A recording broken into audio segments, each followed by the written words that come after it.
mbokki jullit yi mbokki taalibe yi ba léegi rek ñu ngi ànd ak soxna Mame Issa Mbacké Ahlu Café su jotaay ñaar fukk ak juróom ak benn ci weeru koor gi édition 2026 ñaan ko Ahlu Café TV ba léegi rek ngi gis noonu mbokki taalibe yi ginnaaw nga xam ne liggéey bi door na waaye ñu gis oto mburu bi indi mburu mi ngir fas yéene bu jëmee ci mbokki taalibe yi ngir ñu fas yéene koo dagg ngeen gis noonu rek ginnaaw nga xam ne mburu mi wàcc na waaye nag agsi si commission bi nga xam ne ñoo yor li nga xam ne moo di dagg bi ñu suñu yaay Lawa ak suñu yaay Mame Boussa Nguer nga xam ne ñoom bu ñu daggee ba noppi rek ak mboolem personne bi xam moom lañu àndal dañ koy jébbal Baye Talla Gueye su ko defee nag mu jébbal ko mboolem commission yi nga xamante nii ñoo nekk ci résidence Khadim Rassoul waaye gis na mburu mi rek mbokki taalibe yi nekk noonu ginnaaw ba nga xamante ne lu ëpp ñu ngi koy dagg di ko diw di ko teg ngir fas yéene Baye Talla bu ñëwee incha allah fas yéene yor lexi bi rek jébbal mboolem commission li nga xamante ne moom lañ soxla ci mburu ñoo jaajëfal baax Sëñ Talla Gueye ak mboolem personnel bi nga xamante ni yàlla dogal na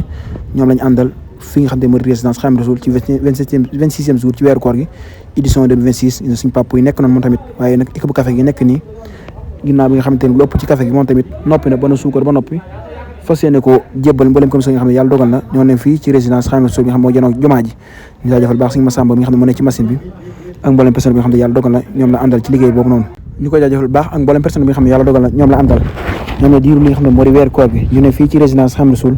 nga xam te ne suñu xëyee rek duñu am fenn yitte fii ci kër Sëñ Tuubaa gi nekk ci machine bi di segg café gi ànd ko Sëñ Daam Café ak Sëñ Mamor mi nga xam ne moo jóge ba Mbuur macha allah Sëñ Saaliw Nduur ba Foundiougne ñoom ñëpp rek ñu ak fii ci résidence Khadim Rassoul nekkal fi soxna Mame Issa Mbacké Ahlu Café ànd ko moom liggéey bi kon ñu ngi leen sant ci liggéey bu am solo ba nga xamante ni ñu ngi koy ànd ak soxna Mame Issa Mbacké Ahlu Café waaye machine bi nekk nii waaye mbokki taalibe yi nekk noonu ñu leen di jaajëfal baax ci liggéey bu am solo boobu noonu waaye ku ne xam na sàpp yi soxna yi nekk nii ginnaaw boo xam ne lu ëpp ci soxna yi ñu ngi toog di taaxirlu li nga xam ne moo di waxtu bi incha allah ngir ñu fas yéene amal li nga xam ne moo di dog bi fii ci résidence Khadim Rassoul waaye sàppe góor yàlla tamit nekk ni kenn ku ne tiim sab kaas ak say mburu ak say tàndarma di taaxirlu ndax ku ne xam na ne waxtu dog muy ne ay minutes yu néew moo ci des waaye nag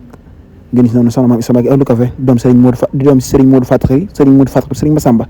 di jiital ONG Ahlu Café ñu koy ñaanal suñu borom yàggal fa tamit wér liggéey bu am solo bi moom moo ko def fii ci résidence Khadim Rassoul waaye nag dend ak mbokki boppam waaye da gis ngeen noonu mbokki taalibe yi rek ñëpp ñu ngi dugg ndànk-ndànk ci lal yi ndax ku ne xam ne waxtu dog ay minutes néew moo ci des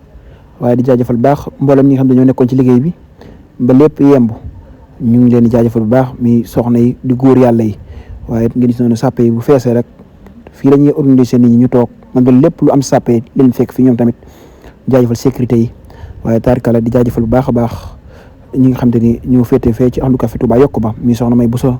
suñu Mame Diarra Mbacké ak suñu yaay Fat Diagne ba si Mame Thierno Ndiaye Sëñ Xaadim Sëñ Naar ñoom te ñooñu daanaka bu ñu leen limee ñooy jëwriñ ñi foofu noonu ñu mën a yóbbaale mboolem mbokki taalibe yi ndax ku ne xam ne ne waxtu bi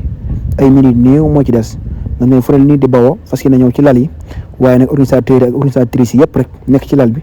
ñoom te lépp li nga xam te ne moo war a am ci lal yi ñu ngi koy fas yéene matale ngir mbokki taalibe yi ku ne xam ne ndog jot na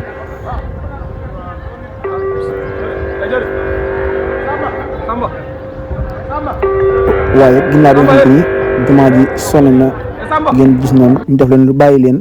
ak mbokki taalibe yi ndax ku ne xam ne waxtu wi dog jot na ñooy jaajëfal ba subaatee jàmm incha allah suñu yeneen jotaay